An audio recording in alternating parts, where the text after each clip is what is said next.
One of the main things that a person has to understand when it comes to Pesach is that you cannot prepare for Pesach a couple of days before Pesach. Pesach really requires a very long preparation, a spiritual preparation, a material preparation. But there are certain things that a person needs to know that are important, but they're not priority. Meaning, a lot of people, the way that they think of Pesach is they think of the food. Aside from the matzah, who's going to eat this, who's going to sit where. And in reality, the meal of Pesach, although it's important, it's good for it to be delicious, it's good for it to be to have all different types of varieties and so on, but it's not the number one priority in Pesach. The priority in Pesach is not the food. Okay, the priority in Pesach is actually quite different. In fact, the Gemara in Masechet Pesachim, page 115b, says that if somebody swallowed matzah, he fulfilled the obligation, meaning he just swallowed it without chewing. He still fulfilled the obligation. But if he swallowed the maror, the bitter herbs, he did not fulfill the obligation.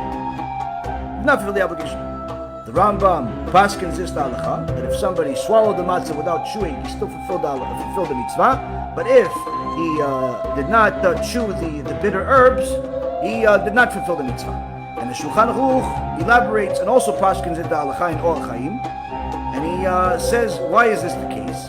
Because the whole point of the maror is to signify specific things, where the maror is, of course, to remind us of the difficulties that we endured when we were in Egypt. It's one of the things we have to remember. That's one of the main things that highlights it is actually the maror, the bitter herbs, and that's one of the most critical parts to discuss, to think about during Pesach, during the Seder, is actually the bitterness of our suffering. If you don't chew the bitter herbs, you don't taste the bitterness, and therefore you're missing the key part of the mitzvah, which is to actually see yourself as if you are living through the difficulty right now. Many people can perhaps feel the freedom to a certain extent, but very few realize that one of the priorities that you have during the Seder is actually to feel the agony